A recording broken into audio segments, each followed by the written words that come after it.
the file from last week, so I'm gonna try to I had to restart my computer. I'm gonna try to re-upload it again. But Okay. anyways, hello y'all. Welcome back. Welcome back to another episode of Black Bougie and Bout It, where you get real, raw, and rich conversation. And I am Abani Ayana. And I am Jessica Monique. What's up? How the week been going? It's Tuesday when we record this, as y'all know. So far it's been good. I'm just kind of mentally drained. I don't know. And last week was spring break. And I really didn't do too much at work, but I still didn't feel like I had a break because I was still getting up, going to work and doing things and all of that. And you know how like even when you have a day off, like I took off Friday, but if you work like a 9 to 5 or a job where you have to be in a place doing something, the day you have off you use to run all your errands and do everything. So you're not really resting. Like a rest day, right. And then on the weekend, then now I be kind of I be booed up. So then that's spending time doing that and all that. So it's just like I kind of I'm glad I'm kind of going home this weekend to see my mom. But this is also about to be very weird for me because I've never gone home and not been able to go to the house that I know. Where did she? Well, I guess we need to talk about this off camera. But she found a place. Yeah, she lives with my uncle, like her brother. My uncle's technically is his ex-wife or baby mama or something. I know it's his. They have a child together, but she's grown. She's like in her late 30s. But it's my uncle's ex-wife, and she had a extra room and stuff like that. And she works like all day and all night. So my mama pretty much be there by herself most of the time. Oh, okay. How is she doing with that kind of like change? Overall, when I talk to her, she seems okay. I guess I'll figure all that out this weekend, which is why I'm trying to pre-process my emotions before I get down there because I'm already kind of like I ain't used to going home and not going to my grandmama's house, like my room and having this is like where all I've known since I was 10. Right. So the fact that and I was talking to my boo about it. I was just like, I've never not known my mama to have like a house or somewhere for, us to stay. So it's kind of, and I don't want to make it seem like we homeless, because I have a home. Right. But I'm just saying, like, I've never not had like a childhood home to return to in a place where I have had my roots at. So it's about to be kind of interesting. Is your auntie, is she gonna do anything with the house or is she just they're gonna sell it? They are going to sell it and split the profits. I think that's what they're supposed to do. Yeah. That was really wicked what she did. Very much so. Very much so. But I am excited because on Friday I'm going to the I forgot what they're calling it, but with Kev on Stage and That Chick Angel, their live podcast show in Birmingham at the Lyric. I'm going to see that with my mom. Okay. So I'm really excited about that. Okay, good. So yeah, I'm excited to be going home and all of that. So hopefully maybe I'll get a little break, but we'll see because I don't know. Being in this new environment is gonna be different for me. Yeah. But what about you? How's everything been for you? Everything's been good. I've just been, it's really been no change. I've been doing the same stuff, just work, running errands, trying to keep up with everything. I may be doing another Kia dealership with the social. Oh yeah, I remember you telling me that. So I talked to them about that. So I'm supposed to meet with them Thursday or whatever to meet the guy over there to figure out how we want to do everything. And I mean, yeah, that's pretty much it. Just going to the gym and just staying on top of everything, child. Still like trying to get things together in my apartment and like buying little furniture and little decorations and stuff. And I've been here a year. So I put up some curtains in my bedroom. I got one of those little picture overhead lamp things. That you hang over posters. Hold on. I don't know if it's my internet or yours. You were froze on mine, but I wasn't froze on mine, so I don't know.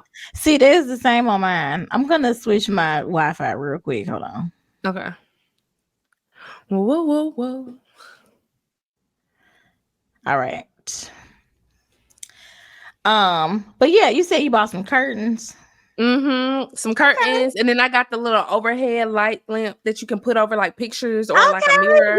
I bought yes. that I want because I some of have like a those. little hallway table by my bathroom. It's a very small, but I have like a little Mhm. hall closet, and so I put a little like entry table by the hall closet with a shoe rack underneath because I got a ton of shoes.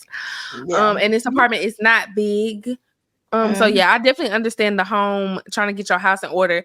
And it doesn't help when you have guests coming over saying, "Ooh, you got so much stuff. Ooh, you need to organize. Ooh, you da da da. Look,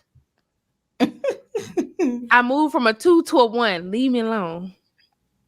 Yeah, and I moved from my mama whole house to a 1, so I'm still downsizing and figuring it out, but it's not bad. Now I feel like I'm kind of like in the groove or whatever, but I do still Mhm. have some boxes like of just things I haven't unpacked yet in my apartment, because I Mhm. think I have kind of like a little hallway kind of situation from like the kitchen to my room. And Mhm. so I think I was thinking I wanted to get my dad to make me some shelves to put in there, Mhm. but he occupied right now doing my stepmom closet. And so literally I called to ask him about it, and he was on the phone telling me how he was doing hers. And so I was like, Oh, yeah, I don't know if I'm gonna yeah. I do guess that. I'm gonna have to wait. I may just buy something and sit it in there or whatever, like and then that way I can have somewhere to put all my purses Mhm. and I have something else. I think like some more clothes or whatever I probably can put it, or like some shoes or something.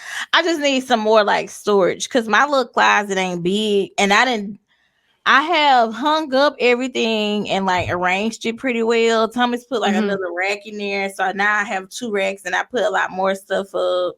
But Okay. it's coming together. I just need to like do the things. And furniture is so expensive. Furniture is so expensive. And it's not Luckily, I have most of my furniture pieces, so I don't have to buy I ain't nothing. gonna say so much like furniture, but just like oh, I want some shelves, or like I Oh want some kind yeah. of little closet thing. Like some of that shit, $1,000, $600. I'm like, oh, Amazon. child. That's why Jeff Um, Bezos be taking my funds. You ain't lying. So we'll see. He Um, be taking my 'cause funds. at one point I had thought about just putting a rack or something, or like trying to get the bookcase from my mom's house and then from my Mhm. room in there and bringing it. I'm like, oh god. Now then I'd have to actually clear all that stuff out, and then I don't know. It's just too much. We gonna pray about it. We gonna pray about it. But right And you now don't I have have to rush. You got a whole 12 months and you can get right. like a little piece each month. And then especially if you're gonna renew your lease, like if you already know I just want to stay put for a minute, Mm-hmm. then you know, you can take your time in curating your space, as they say. But really, yeah. That's what I'm trying to do. I just want it to be like very like pretty and girly and like Hmm. feminine, but Hmm. I don't know, kind of eclectic. I don't know. I just That's wanted what it I to was be about to say. I was cute. like, I'm going for like modern eclectic. Yeah. I have I learned don't know though what vibe that is, but that's the vibe I'm going for. in there. I have learned that I am not one of the like neutral girls. I'm not one of Oh those. no, Like I need some color. I I need need a some little something color. in my life. Like my sofa is white, and Mhm. my apartment basically is all painted black and white.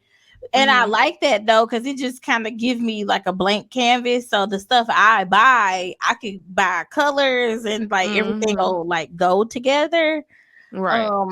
So yeah, I'm still getting it all together, but it's gonna be really cute. And I actually my landlord is gonna be in my apartment on Friday because she's having a plumber come. So I need to actually I don't need to clean up. My apartment stay clean now. I be in there mopping for no damn reason because I'm bored. But I don't want her to be like, See, that's why I need a work from home job so I can actually take care of my home. That's what I told my boo. I'm like, yeah. I can't do it all. I can't actually physically go out here into the world and do work and then Mm-hmm. also be expected to come home and clean and cook and do all these different things. No, there's no way. There has to be balance. Yeah. If you You gotta have more time on your hands in order to do that. Or on the weekends, y'all could do it together.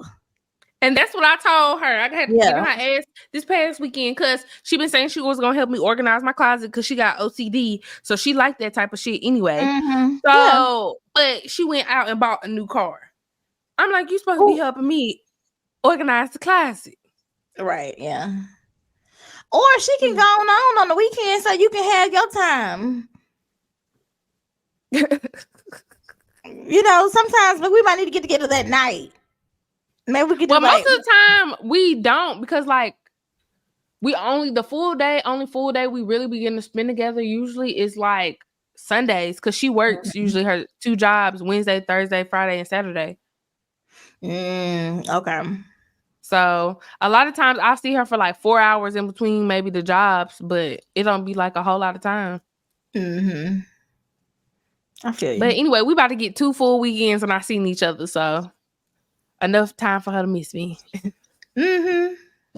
Oh yeah. But by the time she come back, it'll be a different apartment. Right.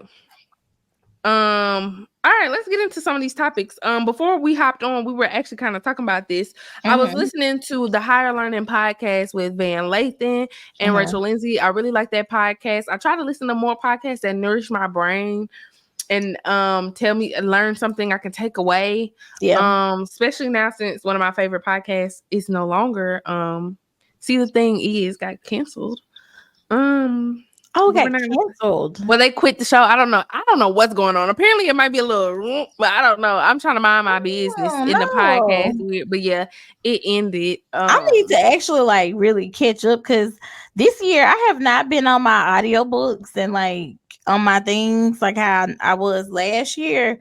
I've read, I think, one book this year, the Taraji P. Henson book. But okay, yeah, I've read that book. That was a good book.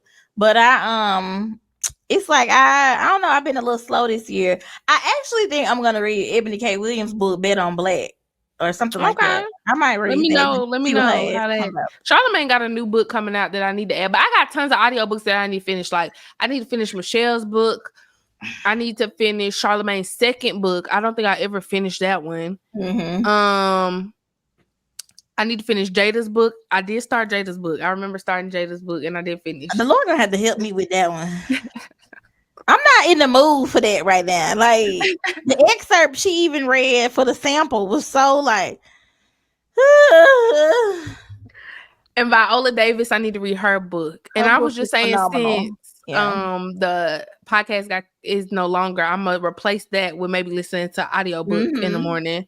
Yeah. So but I was listening to Van Lathan's Higher Learning, and there's a athleisure line called Actively Black, and it's owned by this black man. And I'm sorry I don't remember his name, but I'll make sure to link all the stuff below because we support black businesses around here. But they were coming out with, or they have been coming out with a line called Black Women Are Superheroes, always in Women's History Month, which is March. This year, when they dropped the line on the design and the items, he received a lot of backlash from black women, or a good amount of black women who are pretty much saying, black women aren't superheroes. We don't want to be called superheroes. That doesn't allow us to have the space to be human, or to, be weak, to have moments where we need to regroup, or, have flaws or anything like this. When you put us on this pedestal, then, we are being forced to live up to this standard.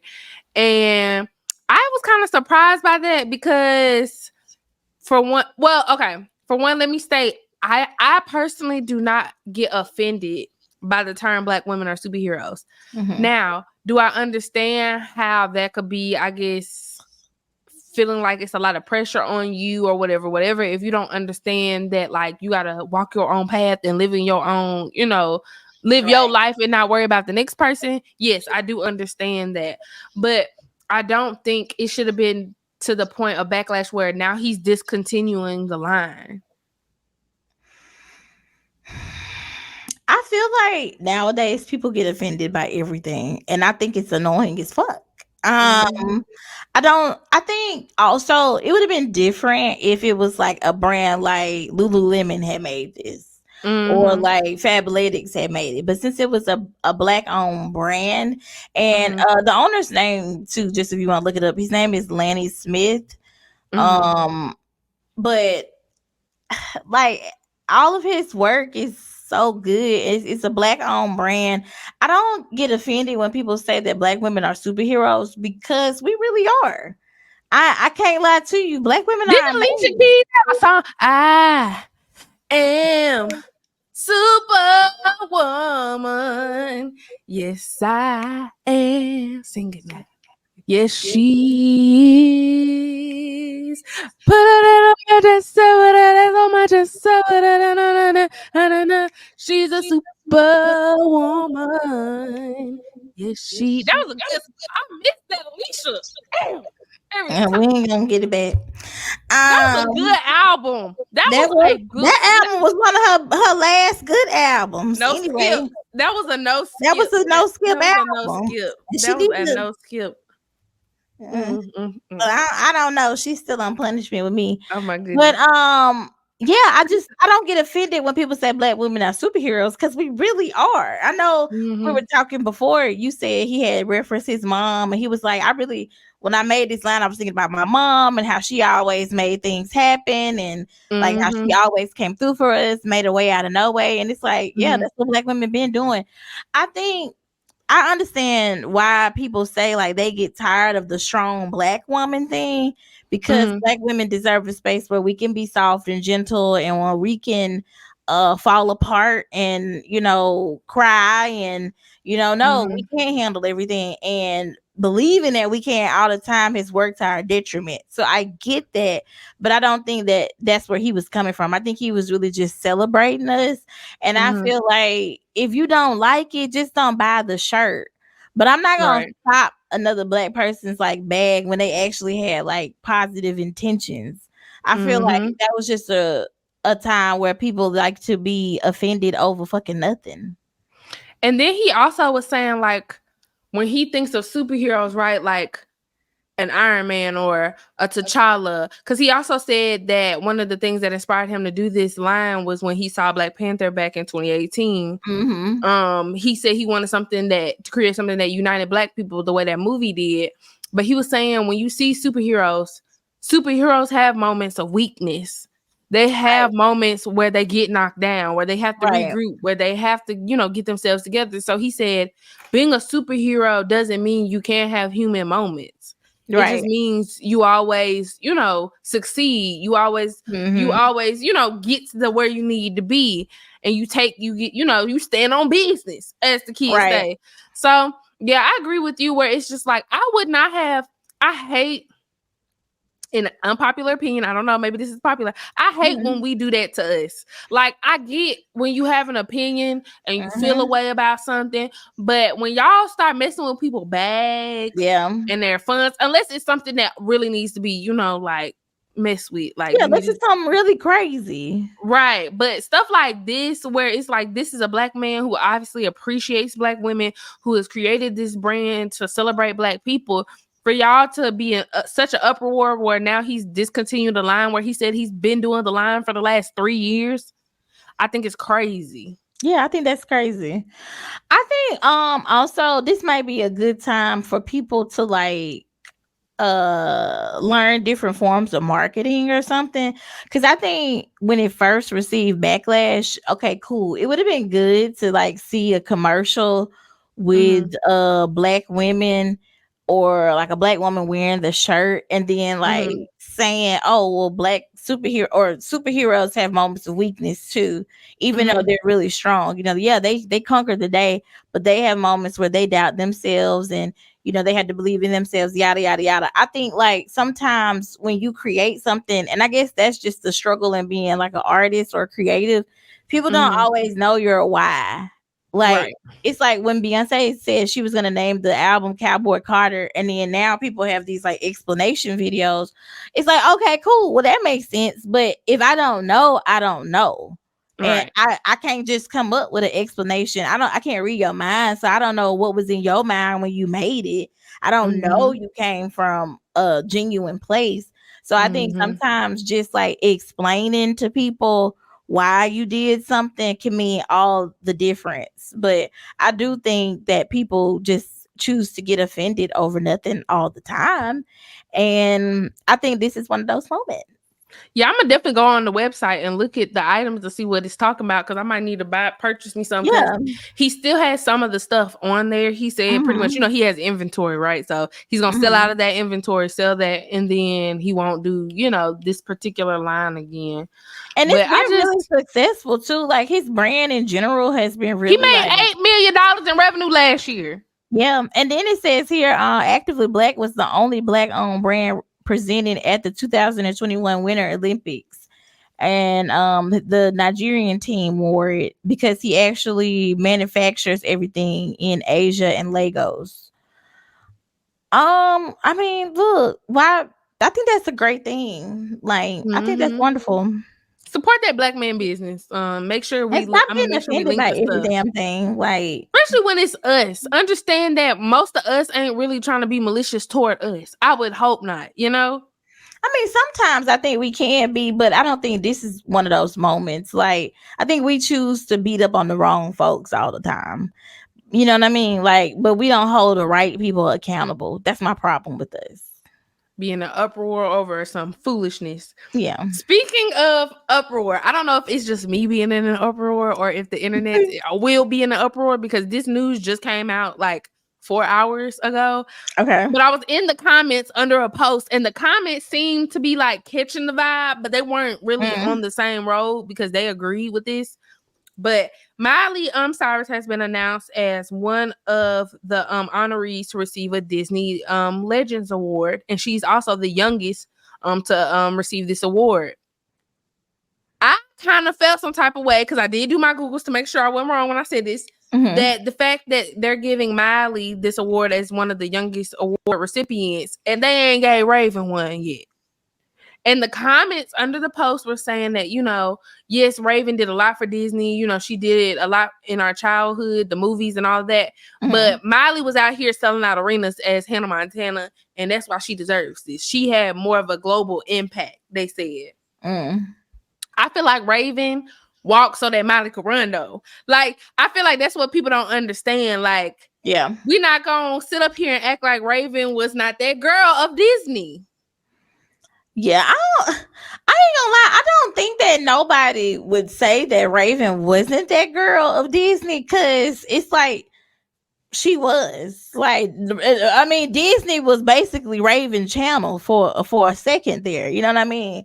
Like, you can't deny her influence, or like how she like made it banging. Like, that was when Disney was fire as fuck. I ain't gonna lie to you. Fire as hell. That's when Disney was like that girl, for real. You could go on DisneyChannel.com and print out the lyrics to the movies. Yeah. And sing along. Ooh. And I remember even Raven had like little clothes. She had lunchboxes, school supplies, journals, and all kinds of shit. Yeah, so like she was amazing. I'm not super surprised that they would give it to Miley before they gave it to Raven. I just don't think that Disney Channel is one of those networks or one of those companies that's thinking about it like that at all. I don't think that they're thinking about it like, oh, well, we should do Raven first. I don't like, let's probably look at the board of people who voted for this. All of them probably white. They ain't thinking about Raven. So it's not surprising that they would give it to Miley before her. I think giving it to Miley may also just like make younger people or may garner more attention or whatever, so that people can be more tuned in, whatever. I think it's more controversial, I guess, to give it to Miley. Does she deserve it? Yeah, I think so, because she definitely had a huge impact. No shade, because when I tell you The Climb is a gospel song. Oh yeah. Okay. Don't make me cry if I think about the lyrics. Ain't lying. So she definitely deserves it. I think really by the time Hannah Montana was like popping, I wasn't even watching Disney Channel like that. You know, like when you get to be like in like 8th grade, you think you're too grown. Preteen. Yeah, like I was watching 106 in Park. Okay. Right. That's what I'm saying. When Hannah Montana was out here selling out arenas, I did not want to go no more. Like No. I was tuned in. Like I knew who she was. I liked the movie. Yeah. You know, I watched the movie, but I didn't even go to the movies to see the movie. I think I watched it on TV or something. So it's like I liked Hannah Montana, and I might have watched like the first season, but after that, it was kind of like I started to be definitely more in touch with my blackness. I definitely only knew about Hannah Montana because my sister used to watch it all the time. She had like a Hannah Montana bed set and like all of that jazz. Like she had Hannah Montana like toys. Like she had a guitar. No.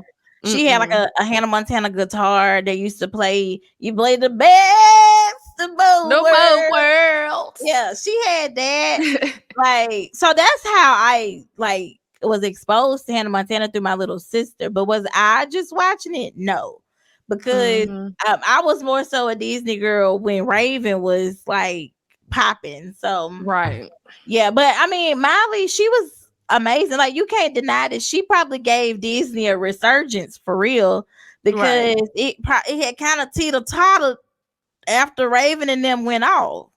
Right. So I mean, yeah, I think she absolutely deserved it, but I don't know.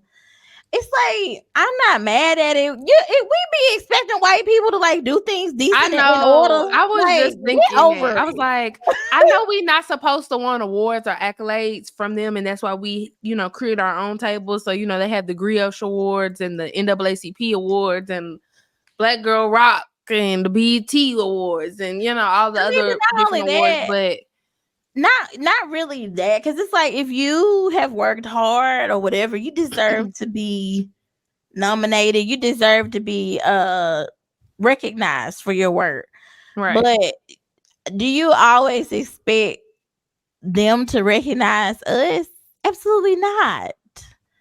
I don't know. Stop being surprised by shit that just happens every day. Like I'm not surprised, but I'm always gonna ring the motherfucking bell. Yeah, I feel like ring the bell, but I'm rooting for everybody black. Okay. The bell gonna get that crack in there, just like the Liberty Bell, because it's gonna be rung so much because they do too damn much. They do. Just constantly. I'm gonna be like the Hunchback of Notre Dame when I get done. Thank you is Quasimodo in this whole. I mean, they do something every day. It's not shocking. It's just like, well, ringing the damn bell. You'll still be down there beating your damn drum. Just watch that this weekend. I just watched that this weekend. And my boo was like, not you sitting here quoting the whole movie. I said, don't do that. Do not do that. Are you judging me? Don't you sit here and do that. Not in my home. Okay, I'm sharing a moment with you because this is my favorite movie. I'm trying to let you in on a piece of me. I didn't even have to let you know that I knew it like that. Okay. Watch those B words. That's how I felt. Like, don't be doing that. So wait, I want to ask this question before we move on to the next topic. But it says you had wrote this. Is this another example of Black creatives being overlooked? Do you think like Black creators? I mean, this goes without even damn saying, but do you think Black creators are like more overlooked now? Because I do feel like we had like a moment where everybody, like the Black shows and like black and Blackish, Black as fuck, and like we had all of that. Outline, not you jumping down, but yes, I agree. No, for real. I do think that from like 2018 to like the last 5 years, I did feel like we was on this blackity black. We gonna have a black show. This person get a show. You get a show. You get a show. You get a show. You get all these shows. I mean, you had the Carmichaels. They had 2 seasons got canceled. You had Rap Shit Come and Go. 2 seasons got canceled. it's been so many cancellations, I literally can't even remember all of them. Like, almost every damn show that has been on, besides Tyler Perry and everything he motherfucking right, has pretty much in Shonda land over there. Yeah. It pretty much got canceled. Besides, Insecure with Issa Rae, but I think that started in 2017, if I'm correct. So it kind of was already moving and grooving. Yeah. But I do feel like we're hitting this plateau of where, besides stuff on BET Plus and Tubi, there's not a lot of, and don't shoot me. Don't shoot me. There's not a lot of quality content from Black creators coming out. Yeah. So I agree. I agree with that, and I do agree that we have been, I mean, just anyways, like historically overlooked. So but yeah, I definitely think this is another little shade. But also, no disrespect, our community ain't honored Raven in the way we probably should have. Like, I don't know if it's because, she said the comments that she's made, probably, or, different things, because she did kind of say, because we was feeling funny about it for a minute, you know what I'm saying, because we ain't really know where she was coming from, right? We didn't know. Well, we had to scope out the scenery. Had to see what was going on, but I still look at her. I still feel like Raven still, she put in that work, and I'm not gonna discredit her. So I respect Raven because you know what? Above all, I respect people who are gonna be themselves. You know what I mean? And they're not gonna just like say what everybody wants them to say.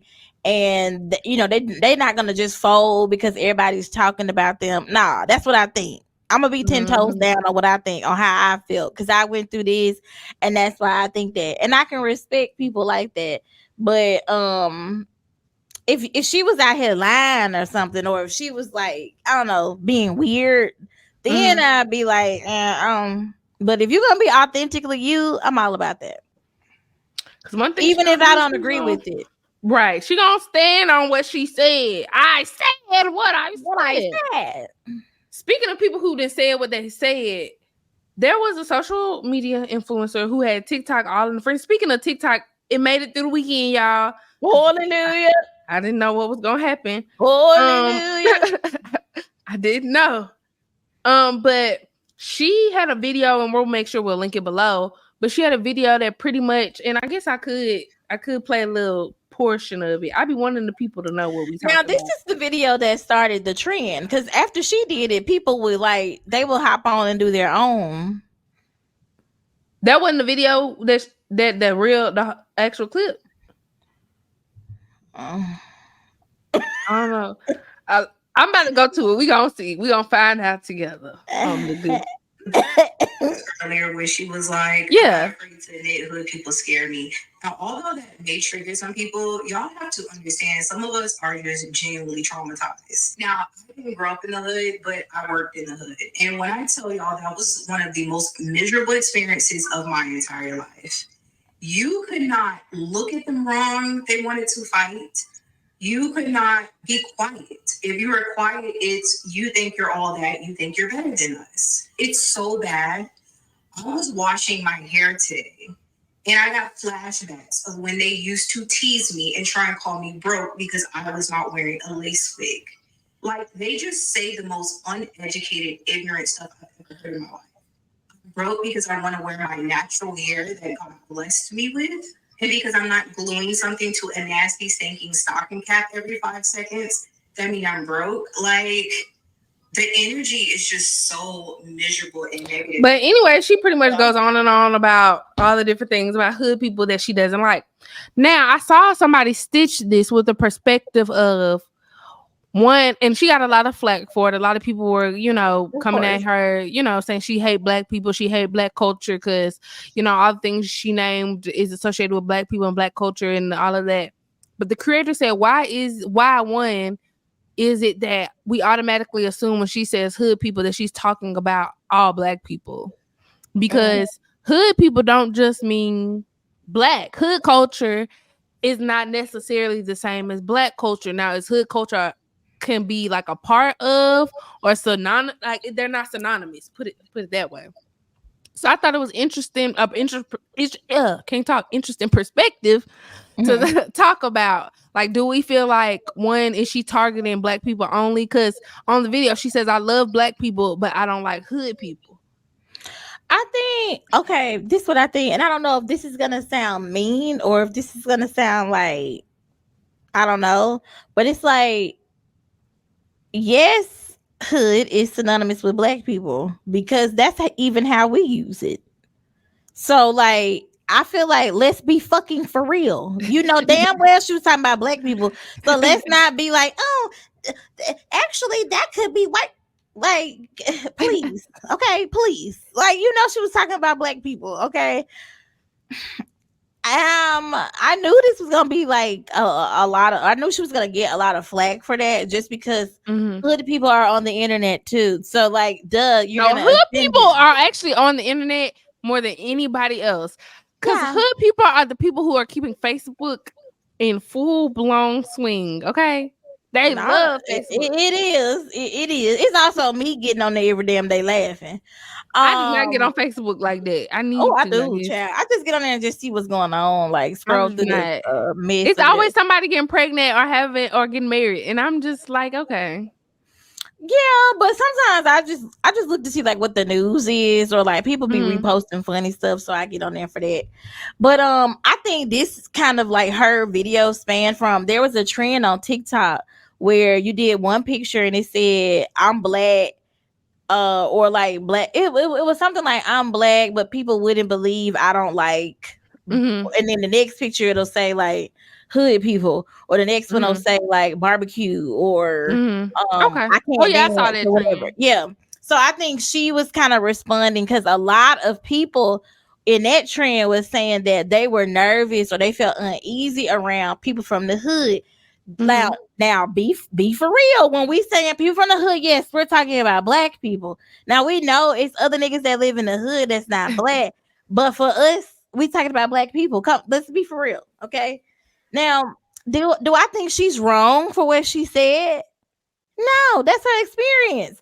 If I see a motherfucker looking crazy in the store, I'm uneasy too. Niggas is out here shooting. We live in Birmingham. Niggas is getting killed all the time. Niggas is dying every day, B. Niggas die every day, B. Like, the murder rate is not going down. And a lot of the time, the people that get killed, they wouldn't even doing shit. They mind their damn business. So, no, really. That's the sad part. And I mean, I ain't gonna lie to you. I have never super duper gotten along with real hood girls. It's never, none of my friends have ever really been like super duper hood. And I'll say, like, in college, I hung around some girls that was kind of hood, but like, I ain't always felt like they understood me either. Like, okay, so can I preface? Is there a difference between hood and ghetto though? Because like I have friends who lived in what quote unquote lived in the hood, like projects, the hood, right? But they wasn't like, oh girl, bitch, oh my god, or whatever, or loud, or if you look at them wrong, they got something to say, or criticizing you for not wearing a lace front, or whatever else is a part of deemed hood. So that's what I'm saying. Are we talking about hood people or ghetto people? Because I think that there's a difference. And ghetto people is the same thing. You can be from the hood, but not of the hood. You know what I'm saying? Right. When you're from and you're of, that's what we talking about. When you are, or that's you. When you are, you need to check that box. We are talking about that. Yes, that's what we're talking about. That's what we're talking about. Okay. How do I say that? Because I don't want to say too much, because I'm dating somebody who is what would be perceived as hood. So I don't have no problem with hood people, but I will say what does bother me, which is one of the points that the guy made in the whole video where he was talking about culture synonymous with Black culture. He was like, dang, I hate when I do that. I lose my point and my train of thought. But what was I saying? Hood culture being, because you're with somebody that was from there, hood culture being synonymous with black culture. Oh, yes, I do. The one thing that bothers me about people who are from the hood or ghetto, whatever you want to call it, they don't be knowing how to code switch. That Period. and I know y'all gonna be like, we ain't supposed to have to do, we ain't supposed to have to, we should have to. Okay, I don't give a fuck. Okay, I don't give a fuck. There's certain places when I'm at my job. I'm not finna be at my job like motherfucker bitch ass, motherfucker bitch shit, and it beat you mother and niggas down the street on motherfucking, that bullshit, goddamn, cause I'm at work. This is my place of business. Mm-hmm. When I just got my nails done today, I thought it was a lady sitting over there like next to somebody in the pedicure chair. She was on the phone talking loud as hell and laughing. So much so that the ladies in the shop started laughing at her, and she was like, "Girl, they laughing at me, laughing at you. She's so funny, y'all, on the phone." Like, and when she left, it was so quiet and peaceful. That's what I'm talking about. Like, I'm talking about people like that, or even like when I see people in Walmart, like people who leave the house in their pajamas and stuff like that. I'ma assume I don't know what's going on in your home life. People who in there, I see you acting a damn fool in the store and talking loud on the phone and cussing at your kids, and like mad if somebody look at you crazy. I'm gonna assume that that's how you get down. Now, like you said, my boyfriend, he lived in the hood. He from the hood. Hell, my damn parents lived in the damn hood, but he don't act like that. Like, they don't act like that. I just feel like I can't even. I plead the fifth. It is the code switching. That's what gets on. But I'm working on her. I'm working on her. I'm trying to tell her. You gotta rein that in. If I can't take you nowhere, then we ain't gonna be able to be together. That part.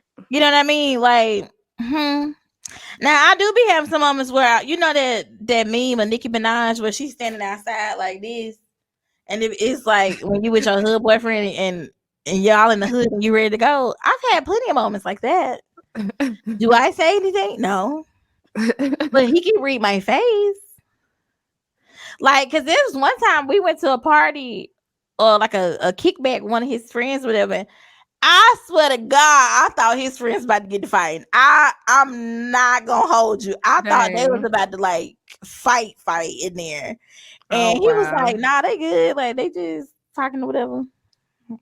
And they probably was in there going at it.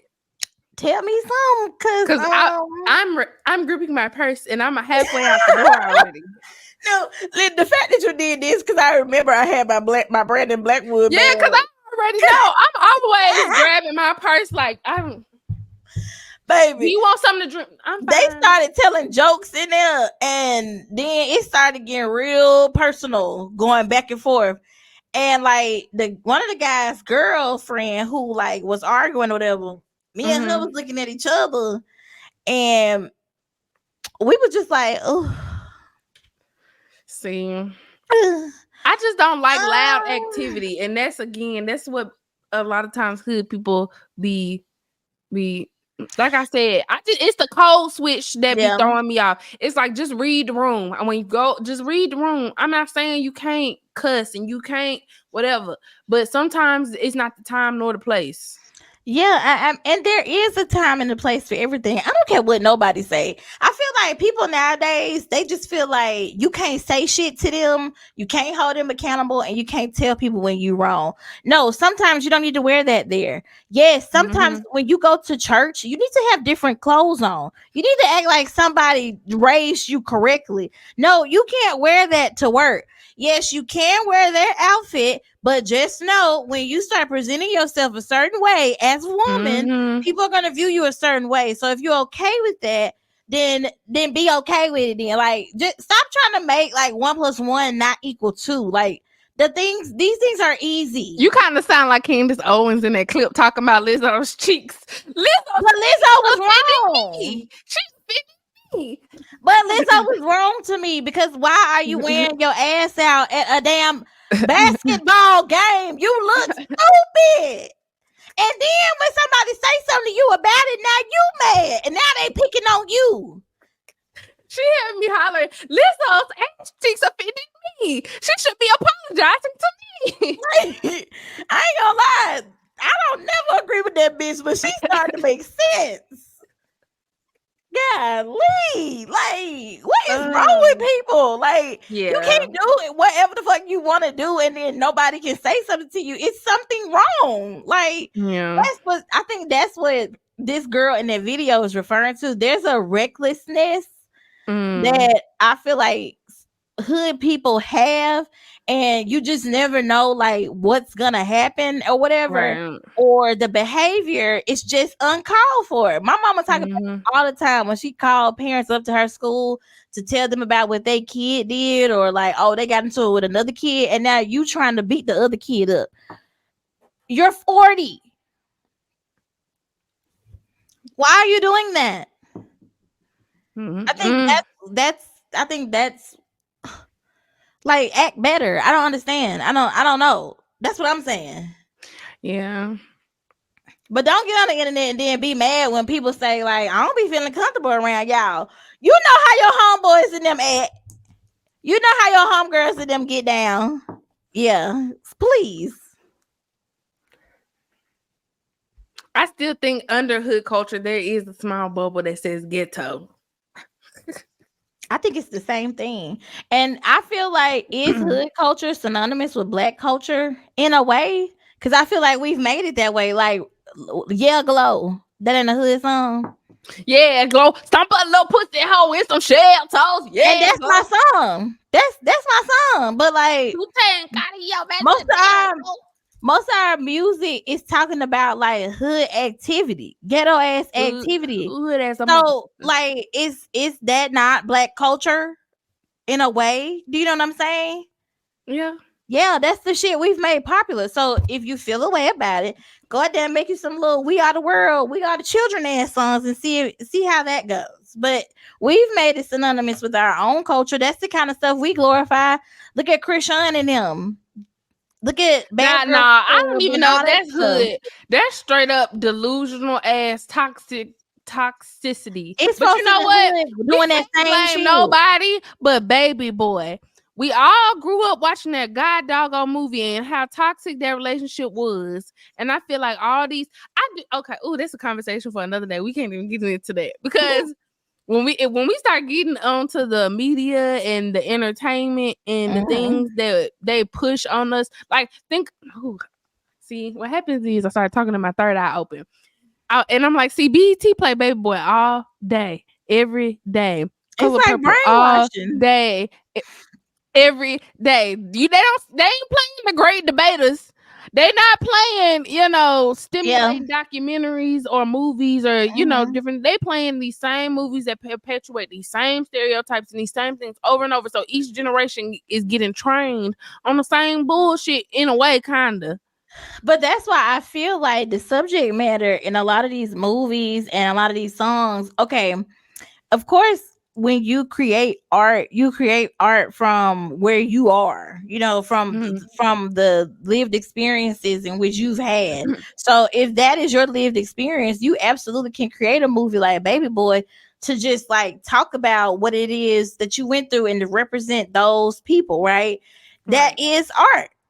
And the movie is art. But I feel like those intentions aren't what the people who want to push that narrative out have. Like, they don't have the intention to say like, oh, we're going to play this movie because I know so many people will identify with it. They doing it like, like this the kind of movie we need them to be watching because that's where they want you to stay. The niggers love this. Yeah, like that's where they want you to stay, or like that's how they want you to act. That's how they think you act. That's how they think you live. And they really don't want you to even go any further than that. They don't even want you to break that ceiling. They want you to stay right there. And I think that's why sometimes when it comes to our music, that's why I feel like artists have such a responsibility to do better sometimes, or to do something outside of their music, because most of our music is so negative.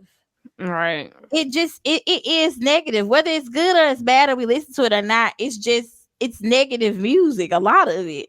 And I feel like that's the kind of energy that we're pushing into our community, and you wonder why it's so much hell going on. Yeah. Now, I can't speak for, I know people be like, oh, white people, they got this kind of music, they got that, or these people, they got this kind of music and blah, blah, blah. Like, why does it always take, like, black people to say our music is the reason why X, Y, and Z be happening? Because it literally is, though. Like, some of these kids, they literally say, that's why I dyed my hair, or that's why I want to be a rapper, or that's why I want to do this. This why I tried drugs. This why I did this. So I just feel like that we have a responsibility to show them something else sometimes, and we need to raise our damn kids better. Yeah, I agree. But I guess to close that out, she was definitely talking about niggas. Okay. Yeah, does that mean she hates niggas? No. I feel like if I too am a nigga, I have all right to check other niggas because I am a nigga. Mm-hmm. So if anybody can call them people out, I'm the pot in the kettle. Didn't Chris Rock do like a whole joke or whatever about how he hate niggas? Was that Chris Rock? I can't even remember. I thought he did a thing about like he hate niggas but he love black people or something like that. It would not surprise me because he been a tap dancer on Promise nigga for a minute anyway. Never mind. I mean, I guess so, but he was talking about this specific thing. Like don't nobody want to like send their kids to school where they got the damn fight all the time and the kids is bad, the test scores are down and all that kind of shit. And I don't want my kids to go there. So am I gonna try to live somewhere where they could go to a different school district? Maybe. Right. So it's like, but whose fault is that? I guess that's the question. Like, whose fault is it that there are hood people out there in the world? America. America's got a problem. Big time. Look, I need to insert. Dun, dun, dun, dun. Speaking of Negroes. Oh yeah, I saw a wonderful movie over this past weekend. Because we're just plugging everything black this episode. Period. The American Society of Magical Negroes. David Alan Grier is in it. The bald head girl from 911 is in it. I forgot her name. I like her. Nicole Byer is in it. Okay. And the guy from the Get Down, the light skin guy, the one who was rapping. I can't remember. Justice. I think that's his name, Justice Smith. He's in it, but it's pretty much a movie about and this is known in the preview. It's about this society of magical black people whose magic is pretty much exists to make white people feel comfortable. So the movie is like a comedy and it's kind of satirical in a way, but when I watched it and when I got to the end, because I'm not going to give everything away, but I did think it was kind of powerful, the double meaning that it kind of had, where it pretty much was like by them making white people feel comfortable, because when white people don't feel uncomfortable, they tend to get angry. And then when they get angry, they do things, that affect us as black people, i.e. we get shot by the police, or people like George Zimmerman, or we get choked out on the train, but a lot of times when white people are in a discomfort, black lives are lost. So the purpose of this society was to prevent that from happening with the magic. And I just thought it was kind of like a interesting perspective, because even though it was a fictional movie, right?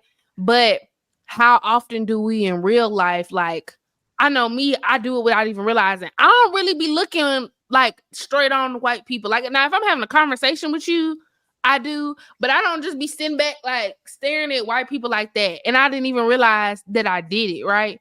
Until I thought about it. It was like, oh, I don't really be like, I kind of, or even when I'm walking on the side of the street, like I kind of try to, because I don't even want to say nothing. Like, I'm just, because they're going to probably walk right through me. So let me just move out the way so it ain't even no issue, right? Like, it's just like little things. I know I do. I can't speak for you. I know you probably like, I don't give a fuck.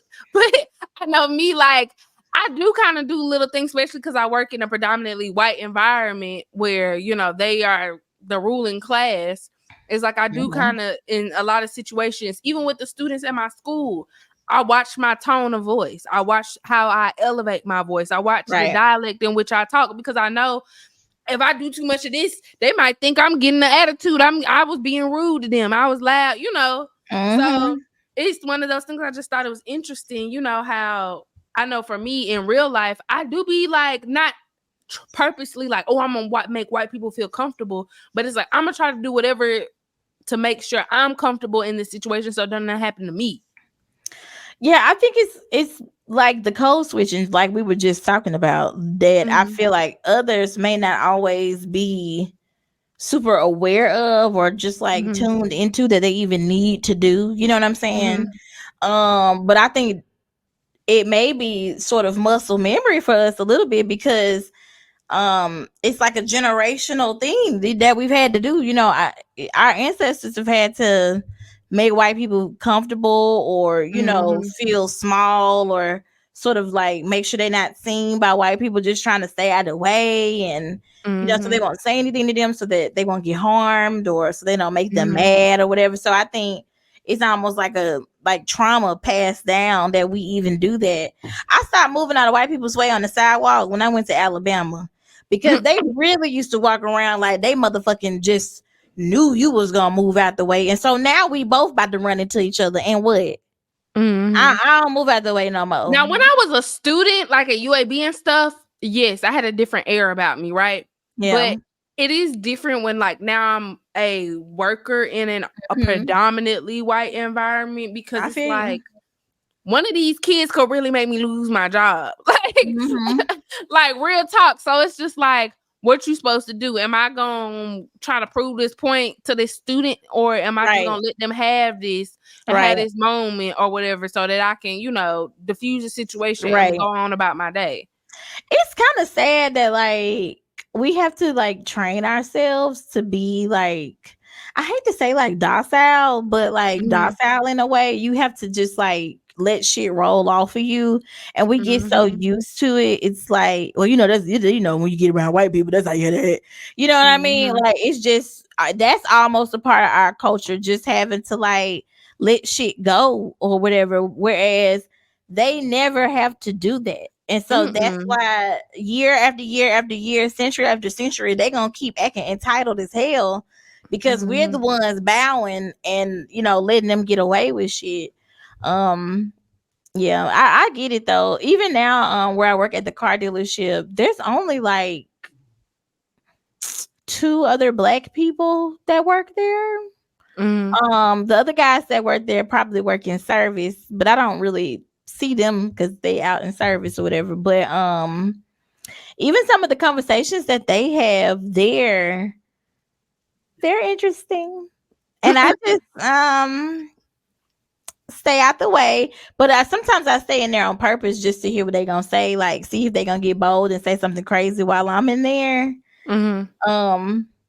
But yeah, white people, I think the character work and like just like we have these discussions, that is something that they so need in their community. And I'm not here to say exactly what white people need, because I'm not.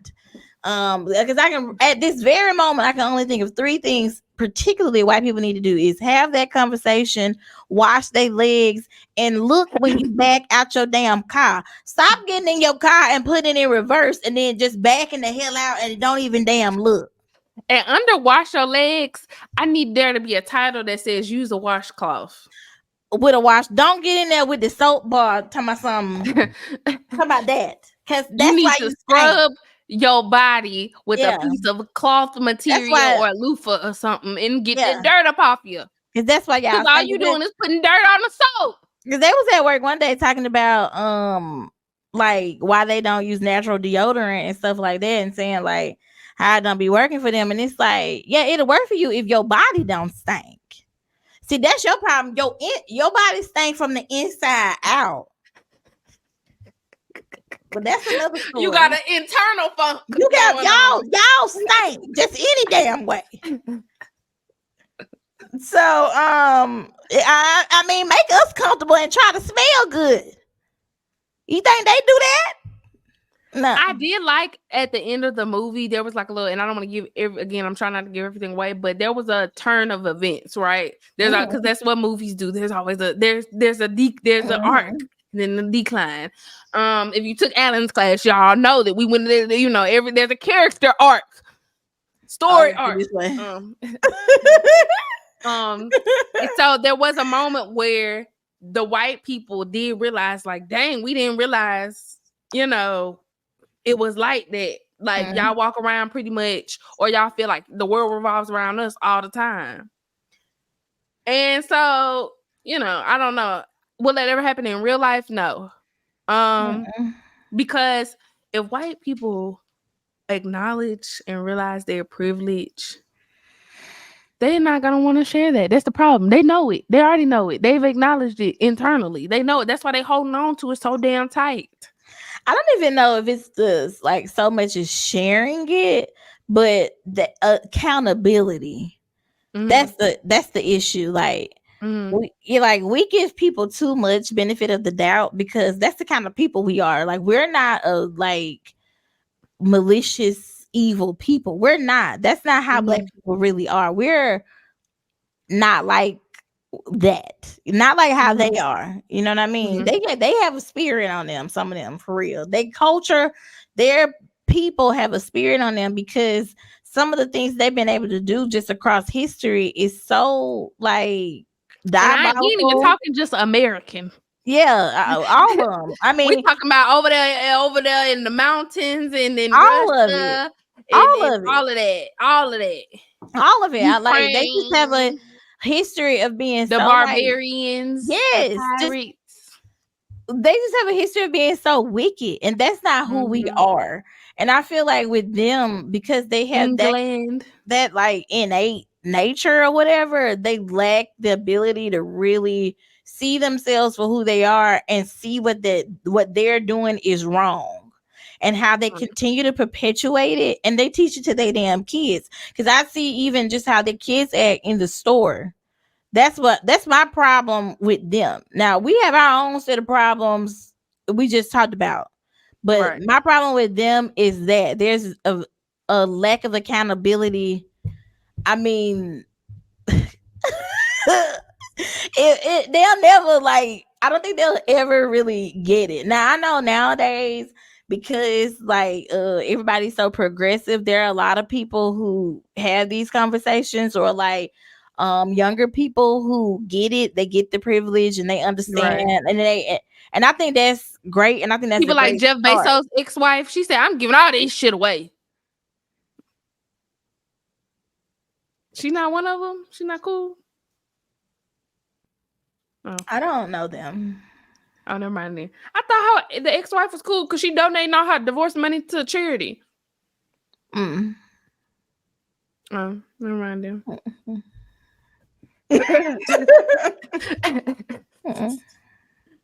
But yeah, I that's what I want from them. But I have to see the movie. I want to see. It was really good. And I want to see that, and I want to still see American Fiction. So I watched American Fiction. It was good too. I loved it. Did you go see it or did you buy it? No, I watched it. It was on MGM Plus. My mom got on Amazon Prime. She subscribed to one of them channels. And I watched it on there. It was good. I don't know. Maybe I don't want to say this. Oh Lord. But I don't know if it was Oscar worthy nominated. You know what? I was thinking that when I saw that it was nominated. Not, and I can't say obviously because I haven't seen it, but from what I saw with the preview, I would have never thought that it would be. Right. But I think it was the caliber of artists that was in the movie that made it nominated, not necessarily the actual story, because the story was really just about this black dude who was a writer who wanted people to see him as a writer, not a black writer. And then he saw the success of another writer who was a black writer who was writing black shit. And then he went and wrote some black shit as a joke. And then he actually gained a whole lot of success for the black shit. So it's kind of like, you know... But I think because Sterling K. Brown, Issa Rae, Jeffrey Wright, Erica Alexander, Tracy Ellis Ross. Yeah. You got an ensemble cast. Right. When you get all them people in the movie, you kind of got to nominate them for something. Right, yeah. So, but I really did enjoy the American Society of Magical Negroes. I thought it was really good. I love David Alan Grier since In Living Color. I have loved David Alan Grier. So I thought it was a really good movie, good watch.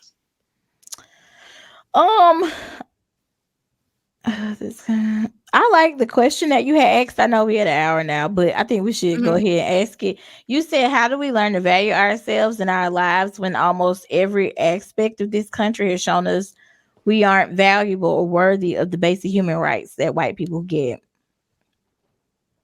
What you think? How can we learn to value ourselves? Well, one, I think it's pouring back into our community. So going back to the very first topic that we had, supporting our businesses, right? When we have people who are trying to create and generate wealth inside our own community, we need to support them instead of tear them down. So support the Black-owned grocery store. Even if, okay, maybe their produce is not the best, why not help them find a better produce resource instead of going online writing all these bad Yelp reviews, destroying, the reputation of their business? Why not help them improve? Or, different things like that. I think it starts with pouring back into ourselves so that we can see the beauty in what, we as a people can create. And we have to do the work like within our communities, because we can't at this point expect the major media markets like CNN and NBC and all these other PBS and all these other different networks and news places to put us on the front street and what we do and how we do it well on the front street, right? So I feel like it's really like going into our communities and then pouring into the people in our communities who are trying to change it and who are trying to do it. That's how I say we learn to value ourselves. And just find what you're good at too. Like, and stick to that and do it well. I think also education. And when I say that, I'm not talking about like just college, because I know everybody's path isn't to go to college or whatever. Everybody doesn't want to do something that has to take them to college. But I think education in our communities will help us so much, because it's really true. If you don't know where you've been, you don't know where you're going. And if you keep forgetting history, then it'll repeat itself. And I think it's so important that we like arm our kids with knowledge, that we expose them to different things, and that we teach them to feel worthy of the kinds of things that we are pouring into them, and worthy to be in the spaces that white people and their other counterparts are in, worthy to succeed, worthy to, have nice things, worthy to live well, and worthy to dream, to have better. And I think that for kids, I think they need to be like more poured into and just raised better. I honestly do. I think we need to stop leaning on media so much and like throwing tablets in kids' faces to raise them, because it's just a bunch of mess online. And I think as far as adults, I think first of all, we need to all like internally get better, because it's like you can't sweep around somebody else's porch, of course, without sweeping around your own. And I feel like if we all did some mental and some real work on ourselves, then we'll be able to like positively pour into our neighborhoods in a way that we're supposed to, by doing something that, it don't even all have to be the same way. Because I've been seeing a lot of those little videos where like men are teaching boys how to work on cars, or like men going to the schools and they teach boys etiquette and hygiene, or how to take a girl on a date. Yes, like things like that. That's the kind of stuff I think our community needs to heal. We need more like positivity and like money and like education, and not just about like things you learn in school, but like financial literacy and literacy period, because a lot of people out there cannot read and write. It's functioning adults out there that cannot read. It's folks who are actors and actresses right now who just learned to read like 15 years ago, and they in their 40s, which means they learn how to read in their damn 20s. That's what I'm saying. Like 30s. Just things like that. Like I just think, yeah,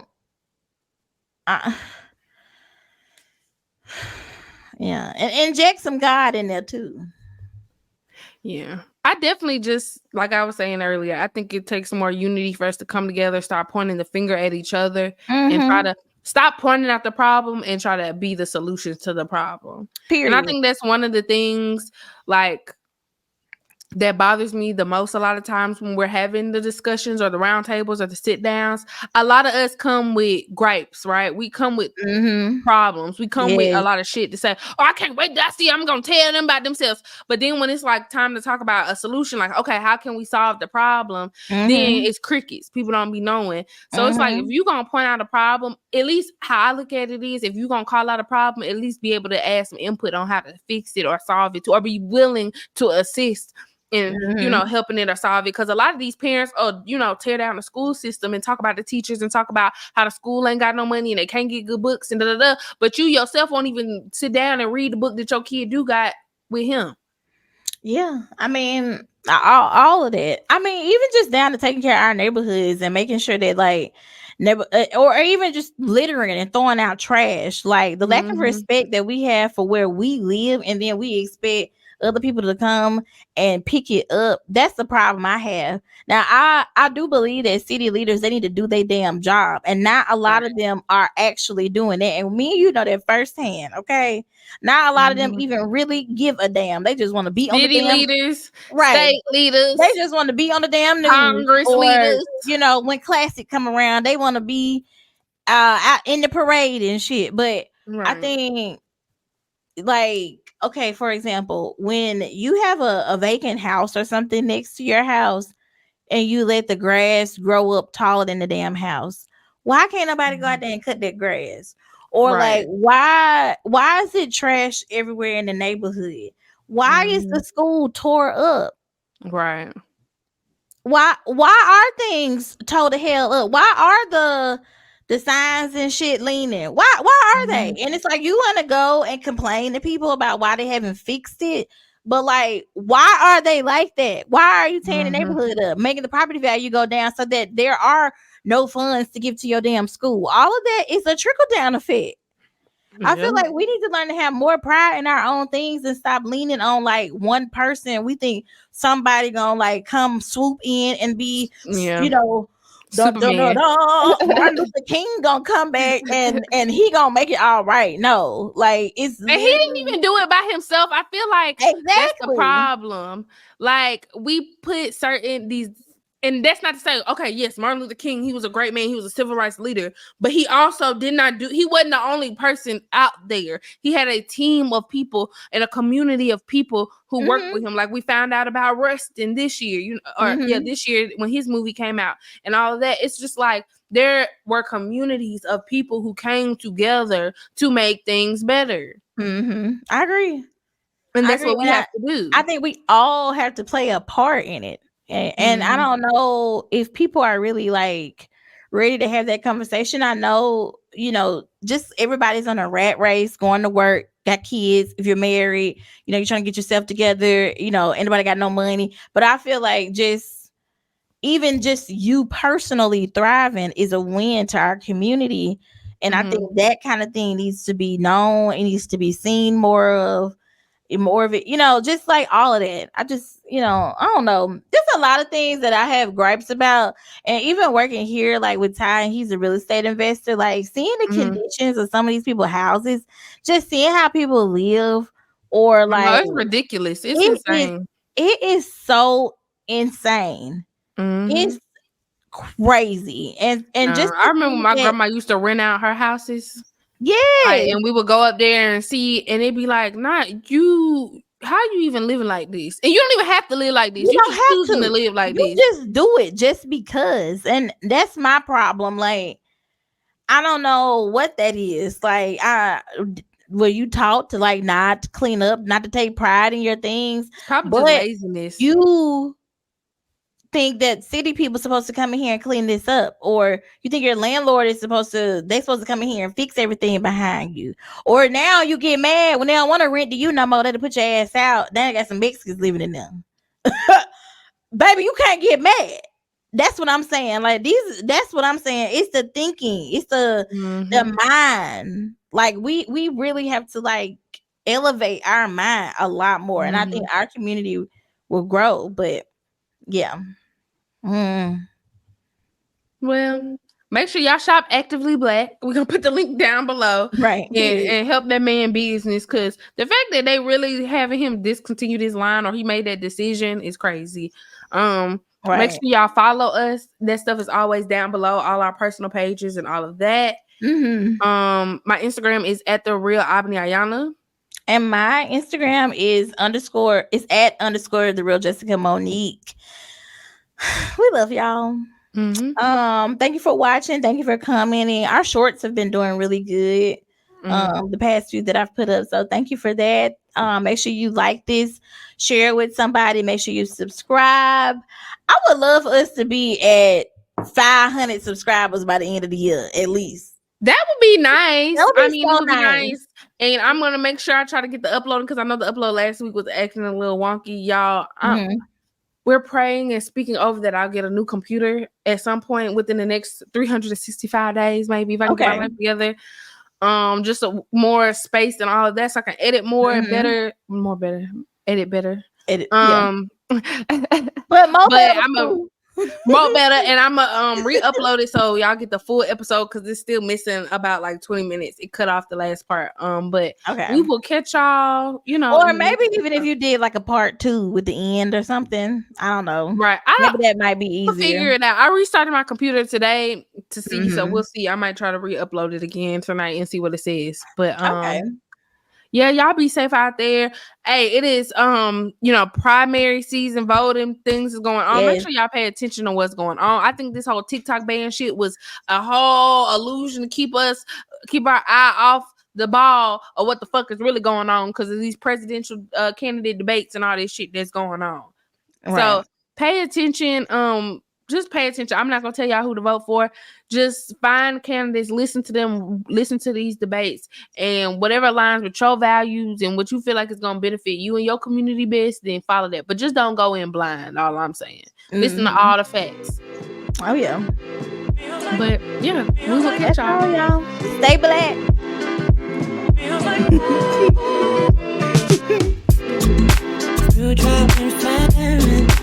Natural disasters. My baby is